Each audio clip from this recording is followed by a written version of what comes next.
CDC가 전 세계적으로 퍼지고 있는 원숭이 도창과 관련해 국제 여행객들에 대한 경보를 2단계로 상향했습니다. 한편 CDC가 원숭이 도창 예방과 관련해 마스크 착용 조치를 두고 입장을 번복하면서 논란이 되고 있습니다. 골드만삭스가 오는 7월에서 9월 사이 국제 유가가 배럴당 140달러까지 오를 것이라고 전망했습니다. 어제 치러진 뉴저지 예비선거에서는 한인 후보 간 대결을 펼친 팰리세이드 팍에서 민주당은 폴킴 후보가, 공화당은 스테파니 장 후보가 승리했습니다. 지난 5일 뉴욕의 한 지하철역에서 여성을 지하철 선로로 던진 남성이 경찰에 붙잡혔습니다. 이상은 이 시각 주요 뉴스입니다.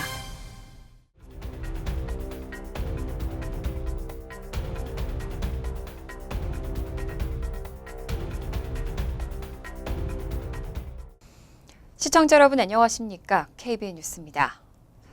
CDC가 전 세계적으로 퍼지고 있는 원숭이 도창과 관련해 국제 여행객들에 대한 경보를 2단계로 상향했습니다. 일반 대중에 대한 감염 위험은 낮다면서도 발열이나 오한을 동반한 피부 발진이 나타나면 즉시 격리하고 보건당국에 연락하라고 당부했습니다.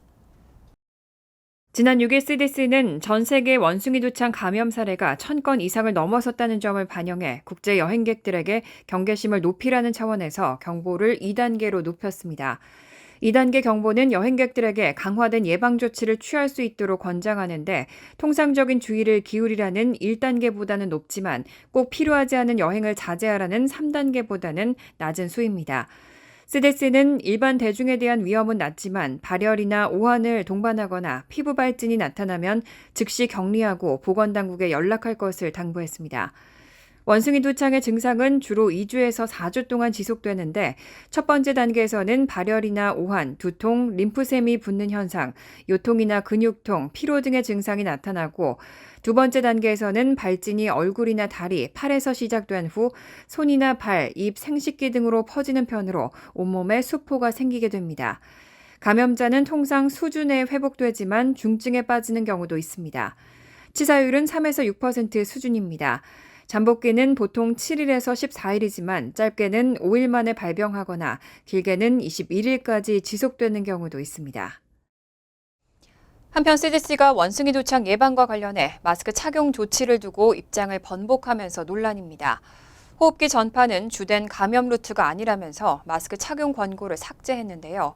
감염자와 그 가족, 의료진에게는 여전히 마스크 착용을 권고하면서 혼란이 빚어지고 있습니다.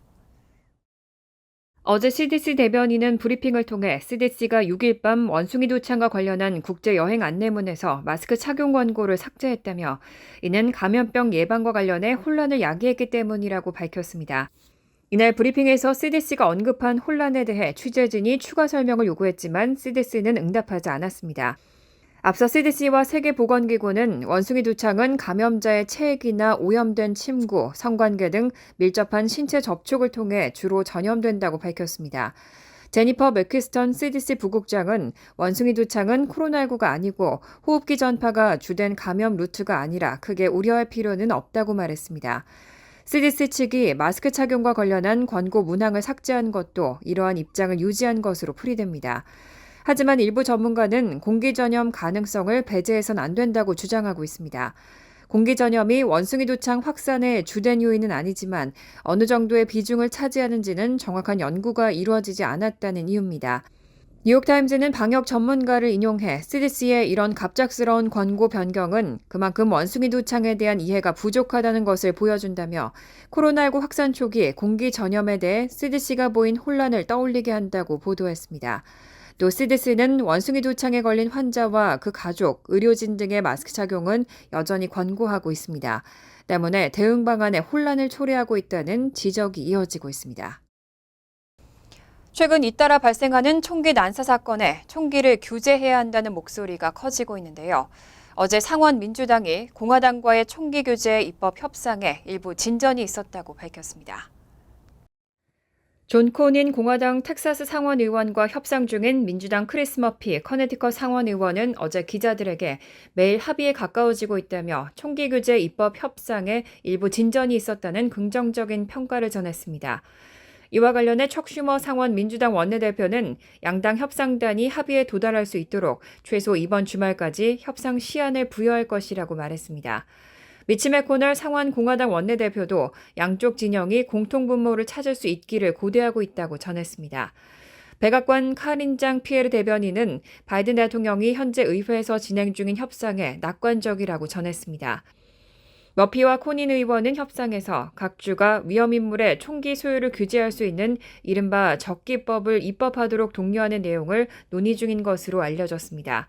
또 학교 안전과 정신건강 서비스를 강화하는 조치도 다뤄지고 있습니다. 이 밖에 흉악범 등 법적으로 총기 소유가 금지된 범죄자들은 총기에 접근할 수 없도록 조치를 강화하는 방안도 논의되고 있습니다. 하지만 총기를 구매할 수 있는 나이를 상향하는 방안과 공격형 소총의 판매 금지는 논의 대상에서 제외됐습니다. 그동안 바이든 대통령은 공격 소총 및 대용량 탄창 판매를 금지하는 입법을 촉구하면서 총기 구매가 가능한 나이도 현행 18세에서 21세로 상향해야 한다고 주장해왔습니다. 오늘 기준 미 전역의 평균 휘발유 가격은 $4 95센트로 $5에 육박했습니다. 13개 주에서는 이미 $5를 넘었는데요. 골드만삭스는 오는 7월에서 9월 사이에 국제유가가 배럴당 $140까지 오를 것이라고 전망했습니다. 골드만삭스는 올여름 유가가 큰 폭으로 오르면서 7월에서 9월 사이 북해산 브렌트유의 평균 가격이 배럴당 $140에 이를 것으로 전망했습니다. 당초 전망치인 $125에서 상향 조정된 것으로 현재 브렌트유는 $120 선에서 거래되고 있습니다. 특히 정유 공장의 생산 능력이 병목 현상을 겪으면서 휘발유 값이 크게 오를 것이란 예상이 나오고 있습니다. 미국 내 휘발유 값은 이미 기록적인 수준으로 올라 있습니다. 전미 자동차 협회 발표에 따르면 어제 기준 미국 전역의 평균 휘발유 가격은 또 5센트가 올라 갤런당 $4 92센트입니다. 지난 한 주 동안은 30센트, 지난 한 달 동안에는 62센트 상승했습니다. 13개 주와 워싱턴 DC는 이미 평균 휘발유 가격이 갤런당 $5를 넘었고 뉴저지와 매사추세츠, 메인은 어제 막 $5 선에 들어갔습니다. 오하이오와 펜실베니아, 유타, 아이다호는 $5에서 겨우 1센트 모자란 수준입니다. 하지만 골드만삭스 전략가들은 석유 수출국 기구가 원유 재고량을 늘리고 정제시설의 가동을 끌어올리기 위해 유가가 더 올라야 할 필요가 있다고 믿는다며 $150 선에 달해야 할 것이라고 말했습니다. 하지만 유가가 $150 선에 이르면 미국 경제가 휘청일 거란 우려도 나오고 있습니다. 제닛 옐런 재무장관이 현재 미국이 감내하기 어려운 수준의 인플레이션에 직면하고 있다고 경고하고 인플레이션 잡기가 최우선 과제라고 강조했습니다.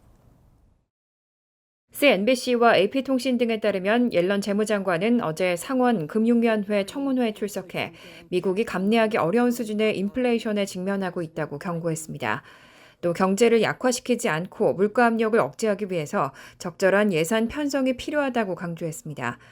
옐런 재무장관은 미국이 현재 용인하기 힘든 수준의 인플레에 더해 팬데믹으로 인한 공급망 혼란과 러시아의 우크라이나 침공에 기인하는 석유, 식량 시장의 공급 교란 등 거시경제상 도전에 부딪히고 있다고 전했습니다.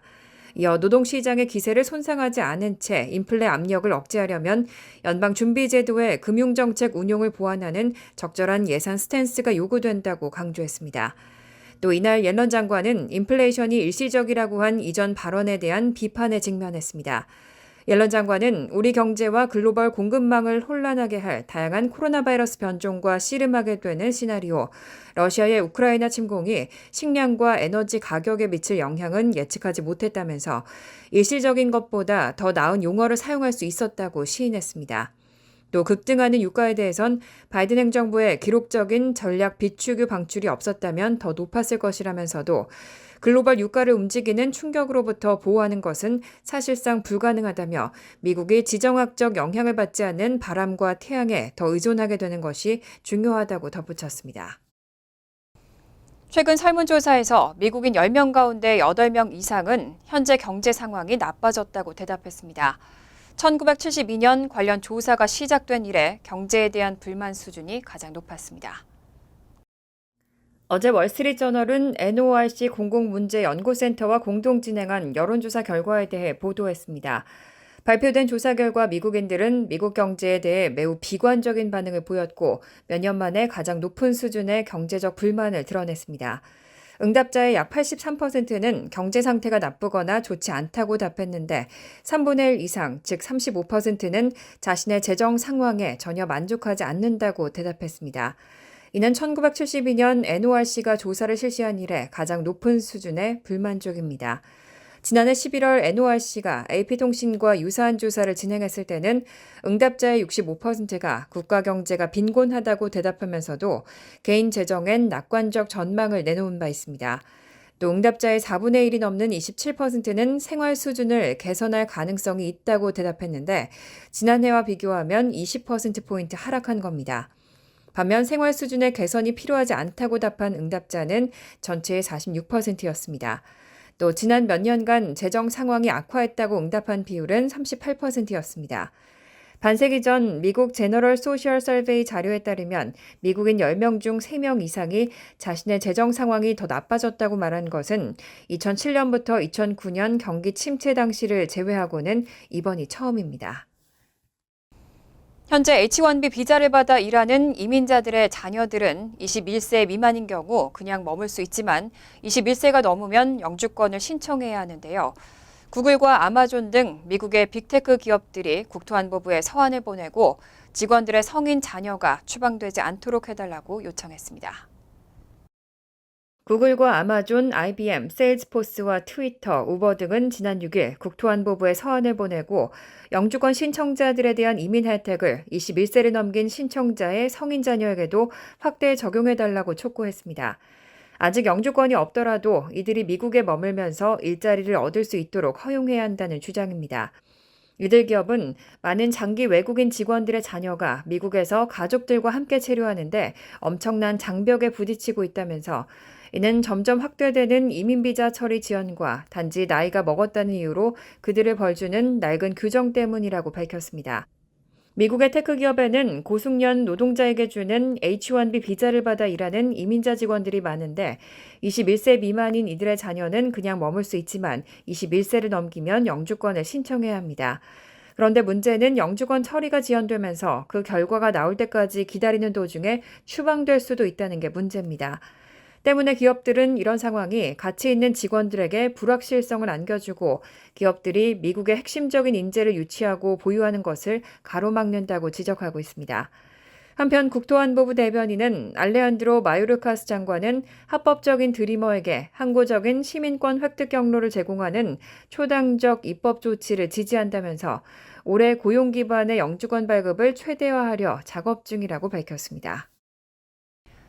어제 치러진 뉴저지 예비선거에서는 한인 후보 간 대결을 펼친 팰리세이즈 팍에서 민주당은 폴 김 후보가, 공화당은 스테파니 장 후보가 승리했습니다. 11월 본선거에서는 다시 한번 한인 후보 간 맞대결이 펼쳐집니다.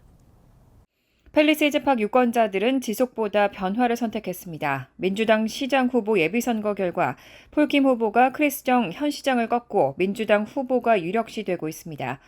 선관위 집계에 따르면 폴 김 후보는 현재까지 627표를 득표해 456표에 그친 크리스 정 후보를 누르고 승리했습니다.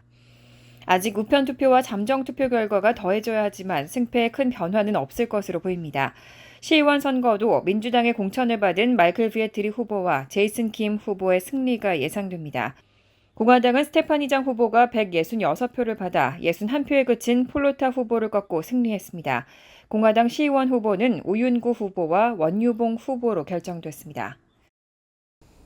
뉴욕시 지하철에서는 각종 범죄가 끊이지 않고 있습니다. 지난 5일 뉴욕의 한 지하철역에서 여성을 지하철 선로로 던진 남성이 경찰에 붙잡혔습니다. 오늘 로이터 통신에 따르면 뉴욕시 경찰은 어제 30살 테어도어 앨리스를 뉴욕 브롱스에 있는 잭슨 애비뉴역에서 52세 여성을 지하철 선로에 밀어넣은 혐의로 체포했습니다. 앨리스는 지난 5일 오후 4시 40분께 잭슨 애비뉴 역에서 한 여성의 뒤를 따라 걷다가 그를 팔로 감싼 뒤 지하철 플랫폼 너머 선로로 던진 혐의를 받고 있습니다. 피해 여성은 다행히도 기차에 치이지는 않았지만 쇄골이 부러지는 등 부상을 입은 것으로 알려졌습니다. 경찰 관계자는 피해 여성이 안정적인 상태로 병원에 도착했고 입원 치료를 받고 있다고 설명했습니다. 앨리스는 범행 직후 도주했고 경찰은 그를 체포하는 데 정보를 제공하는 목격자에게 $3,500의 포상금을 걸었습니다. 한편 뉴욕 지하철에서는 지난해 승객 100만 명당 지하철 폭력 범죄율이 2019년보다 25% 증가했습니다. 지난해 지하철 역사나 전동차 내에서 발생한 살인사건은 8건, 성폭행도 8건, 중상해 사건은 461건에 달했습니다. 특히 올해 1월부터 지난달 말까지 지하철에서 벌어진 강도, 절도, 살인, 성폭행, 폭행 등 흉악범죄는 743건으로 지난해 같은 기간과 비교해 291건 늘어나 64% 증가했습니다. 캐시 호커 뉴욕 주지사와 에릭 애덤스 뉴욕시장은 경찰 순찰을 강화하고 정신질환자에 대한 지원을 확대하겠다고 밝혔습니다. 간추린 소식입니다. 워싱턴 DC 의회가 당초 어제 처리할 예정이었던 김치의 날 재정 결의안의 심의가 늦어졌습니다. 워싱턴 DC 의회는 이날 애니타 본즈 의원이 발의한 김치의 날 재정 결의안을 상정해 심의할 계획이었지만 행정적 절차가 완료되지 않아 처리 시기를 미룬 것으로 알려졌습니다.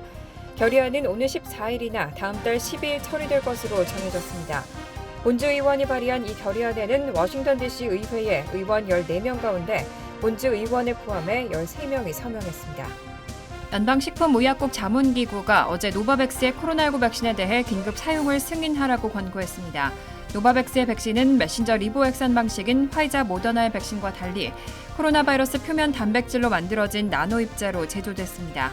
임상시험에서는 경증과 중증 질환에 대해 90.4%의 예방 효과가 있는 것으로 나타났습니다.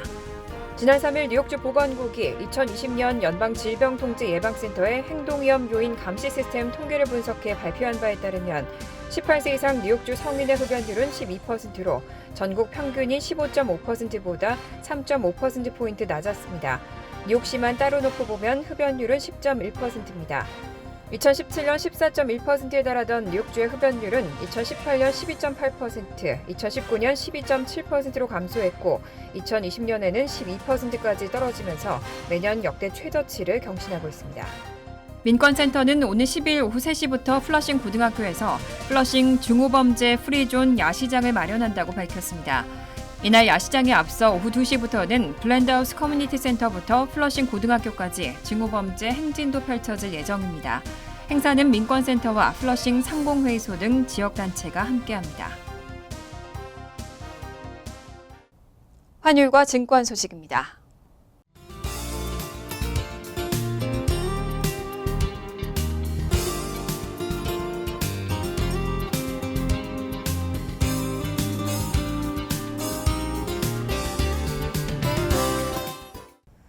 이어서 날씨입니다. 목요일은 흐린 가운데 오후까지 종종 천둥 번개를 동반한 소나기 내리는 곳이 있겠습니다. 낮 최고 기온은 80도, 섭씨 27도, 밤 최저 기온은 58도, 섭씨 14도로 예상됩니다. 금요일은 대체로 화창하겠습니다.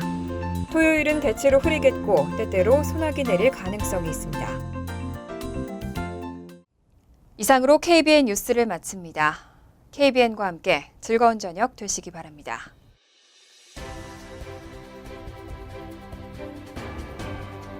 미 동부 최대 한인방송 KBN이 제작하는 KBN 뉴스는 웹사이트 mykbn.com 그리고 유튜브와 페이스북에서 다시 보실 수 있습니다. 좋아요, 구독, 알림 설정은 뉴스 제작에 큰 도움이 됩니다.